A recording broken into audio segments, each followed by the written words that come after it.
형이 교통사고로 세상을 떠납니다. 사망보험금이 나왔습니다. 피해자의 동생인 둘째 아들의 몫이 2천만 원이었어요. 둘째 아들이 미성년자였습니다. 그래서 엄마인 최 씨가 이 돈을 보관하게 된 거예요. 전 남편 소생의 딸 있잖아요. 따로 사는 딸. 이 딸에게 2천만 원을 몰래 줍니다. 둘째 아들이 죽으면 사망보험금 1억 원을 이 계모 최 씨가 받는 그런 내용의 보험에 가입을 해두고 실제로 죽인 거죠. 그냥 2천만 원 떼먹으려고 죽이는 걸 넘어서 보험금 1억 원 더 챙겨 먹으려고 한 거거든요. 14살 아들한테 자기 엄마 살인 증거 치우라고 합니까? 인멸하라고 시킵니까? 말도 안 되는 거죠. 안녕하세요. 손수호 변호사입니다. 대한민국의 숨겨진 강력 사건을 판결문에 기초해서 정확하게 소개해 드립니다. 오늘은 충북 영동으로 가는데요. 60대 엄마가 군대에서 돌아온 22살 아들을 독살했습니다. 2008년에 벌어진 수면제 유자차 살인사건입니다. 이 사건 판결문에는요, 충격적인 결말뿐만 아니라 한 가정의 기구한 사연까지 담겨 있는데, 그리고 오래된 얘기입니다만 70년대에 있었던 엄마의 놀라운 과거 범죄 전과까지 드러났습니다. 자, 그나저나 최근 독살이 논란이죠. 20대 초반의 어린 여성이 연쇄 약물 살인 사건을 범했고 이제 논란을 낳고 있는데요. 남성들을 모텔로 유인해서 약물을 사용해서 죽였다. 적발돼서 경찰에 가서 조사받아야 했는데 그 사이에 똑같은 범행으로 또 죽였다. 이게 잡히기 전에 한 명이라도 더 보내기 위한 그런 거 아니냐. 그런데 알고 보니까 가까스로 목숨을 구한 또 다른 피해자들이 있었습니다. 그리고 예전 남자친구 역시 같은 방법으로 죽을 뻔했거든요. 이렇게 사건의 충격이 큰데요. 무엇보다 그 사건의 특이점은 범행의 동기가 분명치 않다는 점입니다. 저도 사실 하나의 결론을 내리기가 쉽지 않아가지고 친분이 있는 프로파일러, 경찰, 범죄학자, 정신과 의사에게 좀 다 물어봤어요. 그랬더니 의견이 다양했습니다. 하나로 일치되지 않았어요. 우선 남성 혐오 범죄다. 또 사람을 죽이면서 성적인 쾌락을 얻었을 것이다. 예전에 성적인 영역에서 일하다가 자신의 처지에 분노하게 돼가지고 벌인 남성에 대한 보복범죄다. 또는 불특정 다수에게 벌인 분노범죄다. 또는 아무런 이유가 없다. 라는 등등의 다양한 분석이 있었는데요. 아무튼 아직까지 범행 동기가 정확히 드러나진 않았고요. 경찰 프로파일러 면담이 진행됐고 또 사이코패스 검사까지 받았으니까요. 최종 결과가 어떻게 나올지 자세히 정리해서 또 말씀드리겠습니다. 자, 그리고 또 왜 신상 공개 안 하냐 이런 논란도 있죠. 범행 수법이 잔혹하지 않아서였는데 그러면 독살은 공개 안 되는 거냐, 이런 선례를 만들어 주는 거냐, 자, 이런 반발 여론이 강합니다. 그래서 경찰에서와 달리 검찰 단계에서는 위원회 열어서 이제 공개할 가능성이 상당히 높지 않나 이렇게 보이는데요. 자, 이제 다시 오늘 다룰 영동 수면제 유자차 사건으로 돌아오겠습니다. 오늘 이 사건에서도요, 가해자는 여성의 엄마, 그리고 피해자는 남성 아들입니다. 그리고 범행 수법 역시 동일해요. 자신이 처방받은 약을 음료에 타가지고 몰래 마시게 만들었습니다. 그리고 치밀한 준비된 범행이라고 볼 수 있죠. 이건 동일합니다. 그런데 차이점이 있어요. 바로 범행의 동기인데요. 이 오늘 다룰 영동 사건은요, 범행의 동기가 비교적 명백합니다. 돈 때문이에요.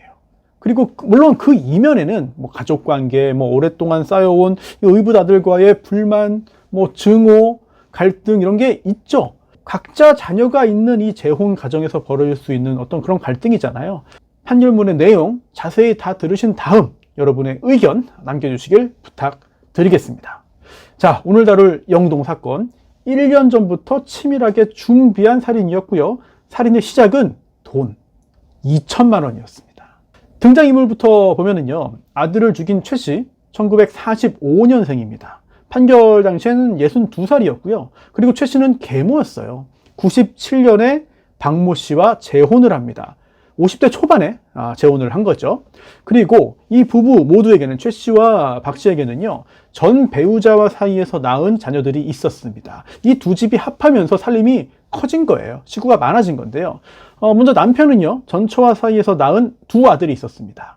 그리고 최 씨가 새 남편 박 씨와 결혼해서 함께 살면서 낳은 막내 아들이 있었어요. 이 막내 아들은 어립니다. 사건 발생 당시에 14살이었습니다. 이렇게 5명이 함께 산 건데 15년을 함께 산 거죠. 기른 거예요, 어린 아이들을. 그리고 최 씨에게는 전 남편과 사이에서 낳은 딸도 있습니다. 이제 김모 양인데 그 딸은 커서 독립해서 따로 살았습니다. 그런데 이게 아주 어린 나이도 아니고 자녀들이 10대, 20대 되면은 갈등이 있을 수밖에 없잖아요. 게다가 재혼 가정입니다.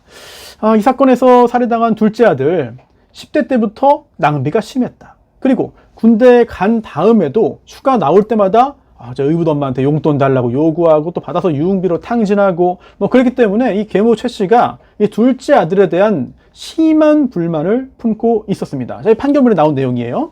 자, 이렇게 심한 불만을 품고 있는 상황에서 2003년 남편과 전처 사이에 태어난 첫째 아들, 그러니까 피해자의 형이죠. 형이 교통사고로 세상을 떠납니다. 비극이죠. 그런데 당시에 사망보험금이 나왔습니다. 그리고 그 동생, 피해자의 동생인 둘째 아들의 몫이 2천만 원이었어요. 제가 이 사건 범행의 동기가 2천만 원이라고 말씀드렸잖아요. 바로 그 보험금 2천만 원이 범행의 동기가 됐습니다. 교통사고 발생 당시에 둘째 아들이 미성년자였습니다. 그래서 엄마인 계모 최 씨가 이 돈을 보관하게 된 거예요. 그리고 여기에서 문제가 터집니다. 둘째 아들이 그 후에 나이가 돼가지고 군대를 갔어요. 그런데 둘째 아들이 군대를 가니까 이 돈을 보관하고 있던 계모 마음이 흔들립니다. 전 남편 소생의 딸 있잖아요. 따로 사는 딸 김양, 이 딸에게 2천만 원을 몰래 줍니다. 이게 잘 납득이 안 되는 일이잖아요. 왜 그랬을까? 어차피 군대 갔으니까 돌아올 때까지, 제대할 때까지는 시간이 좀 있을 거다. 그러니까 내 딸 급한 데 쓰라고 돈 좀 보태주고 나중에 채워넣으면 되는 거 아니냐, 이렇게 생각한 건지, 아니면 이거 어차피 내 돈이야, 맡겨놓은 게 아니라 내 돈이야, 그러니까 내가 알아서 써도 돼, 이렇게 생각한 건지 잘 모르겠어요. 또는 뭐 이 딸 김양이 부추긴 건지, 뭐 요구를 한 건지 정확히 잘 판결문에 나오지 않습니다.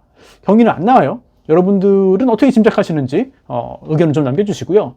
아무튼 좀 이상해서 그래요. 아무리 사이가 안 좋고 불만이 있다 하더라도 맡겨놓은 돈이고, 그리고 자기 형이 죽어서, 교통사고 당해서 죽어서 받은 보험금이잖아요. 그런데 이거를 가지고 있다가 몰래 줘버린다? 잘 납득이 안 갑니다.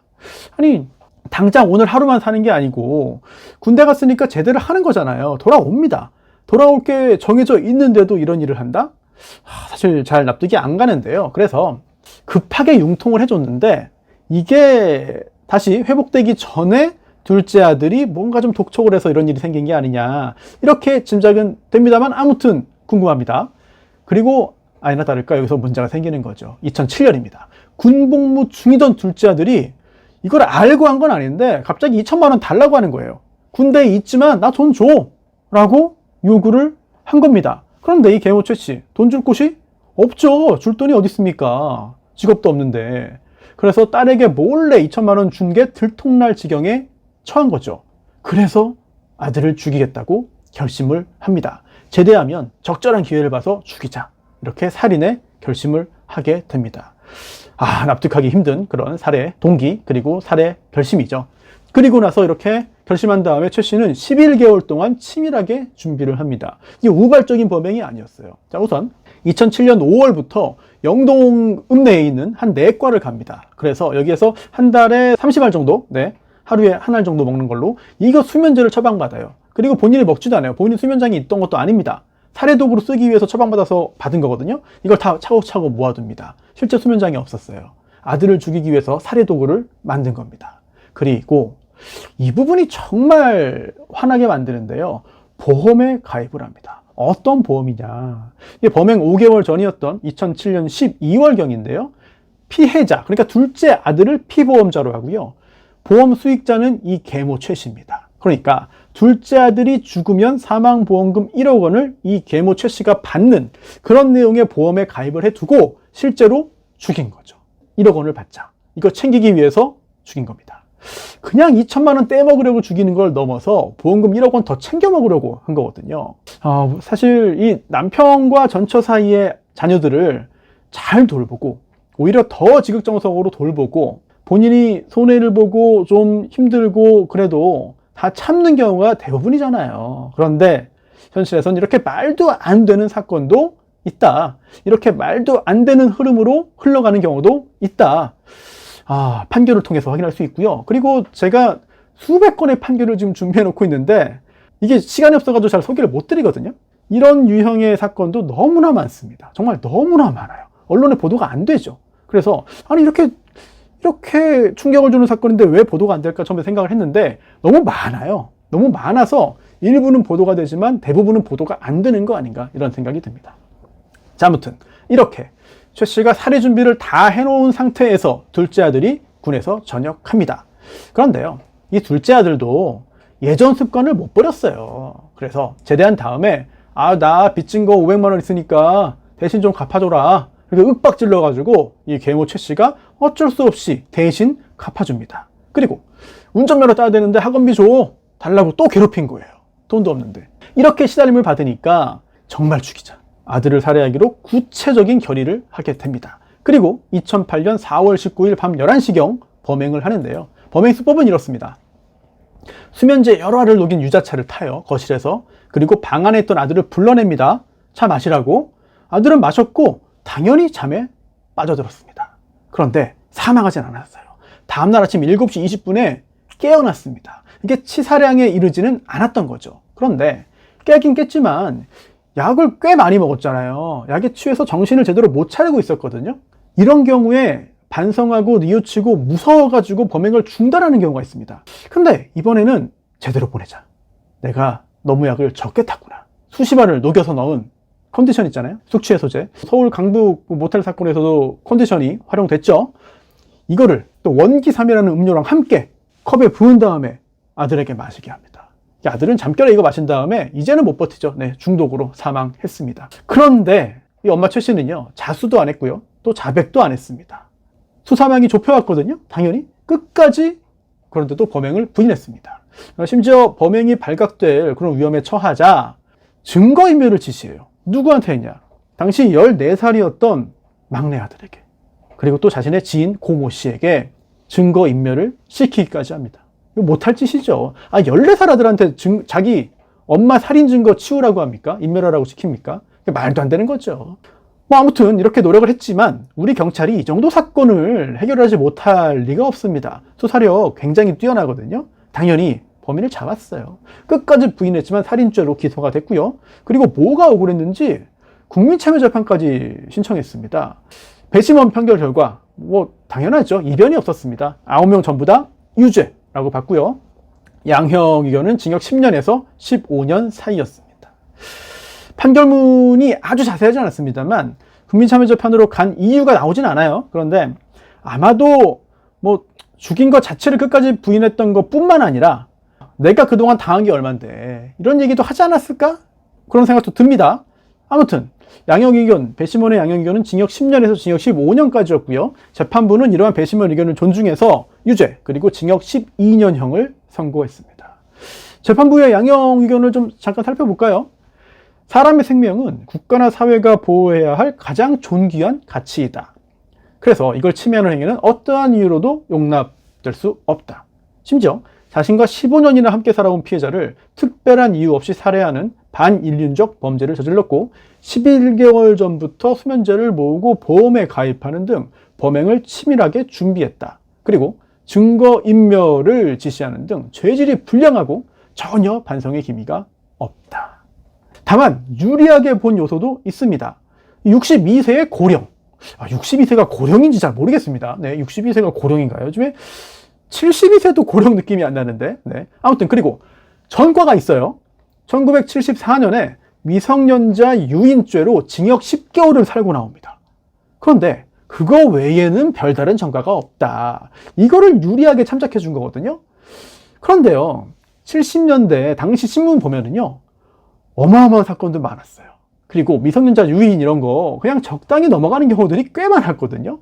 그런데 당시에 유죄 판결을 받고 심지어 실형을 받습니다. 이거는 쉽게 넘어갈 수 없는 상당히 중한 상황이 아니었냐 이렇게 짐작을 할 수 있겠고요. 그런데도 법원은 이 전과가 아주 오래전의 일이다. 그리고 그 후에 최근에는 수십 년 동안 전과가 없다. 이거를 피고인에게 유리한 요소로 인정해 줬습니다. 법원의 법적인 판단 그리고 법조인들이 하는 생각과 일반적인 상식이 좀 충돌하는 그런 지점이 아닌가라는 생각이 듭니다. 아무튼 이 계모 최 씨 사실 15년 동안 의붓아들들 기르면서 스트레스를 많이 받았을 겁니다. 그리고 둘째 아들도 뭐 순종적이거나 모범적이거나 착하거나 이러진 않았던 걸로 보여요. 그리고 의붓 엄마 최 씨를 뭐 존중하거나 뭐 존경하거나 잘 따르거나 그러지도 않았을 거예요. 하지만 2천만 원을 몰래 자기 딸에게 준 거, 이거는 부정할 수 없잖아요. 명백한 사실이잖아요. 절대로 하면 안 되는 일인데 해버렸잖아요. 그렇죠? 이게 구체적인 사건의 시작입니다. 그런데도 아들이 자기 돈 달라고 하니까 방법이 없어서 그래, 그러면 죽이자. 이게 쉽게 생각나는, 그리고 실제로 행동에 옮기기 쉬운 일이 아닌데 이 최 씨는 그렇게 해버렸습니다. 한술 더 떠서 보험에 가입합니다. 보험금을 내가 받자. 내가 죽이고 내가 받자.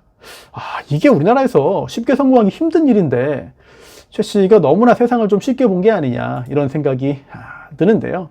죽이기 전에 생명보험 가입시켰다.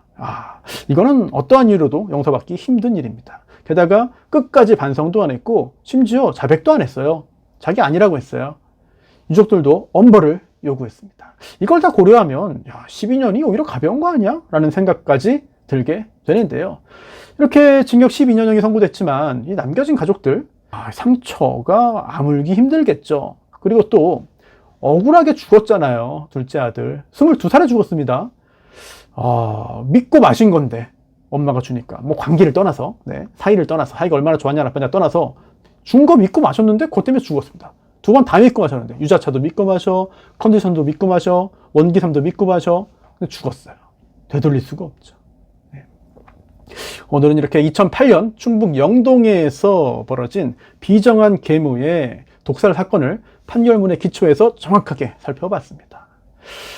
항상 가족 간의 사건, 특히 살인 사건을 다룰 때는 좀 조심스러워집니다. 대부분 잘 지내잖아요. 그리고 또 정성스럽게 또 기르잖아요. 낳은 정보다 이 기른 정이 더 크지 않습니까? 그런데 이런 사건이 종종 우리 주변에서 벌어집니다. 그리고 특히 이 사건은 누가 시작이었냐, 누가 더 잘못했냐, 이런 생각을 하게 만들기도 합니다만, 또 하나 좀 따져봐야 되는 거는 남편, 그러니까 죽은 둘째 아들의 아버지, 아빠, 뭘 했나 도대체? 판결문에는 전혀 나와 있지 않습니다. 그 부분은요. 그래서 궁금하지만 판결문만으로는 판단하기가 어려운 상황이고요. 좀 역할을 좀 잘했으면 이런 일이 생기지 않을 수도 있지 않았을까라는 그런 개인적인 생각은 듭니다. 생각과 거리가 많은 영동 수면제 유자차 살인 사건 살펴봤고요. 저는 다음 이 시간에도요, 대한민국의 숨겨진 강력 사건을 판결문에 기초해서 정확하고 객관적으로 소개해 드리겠습니다.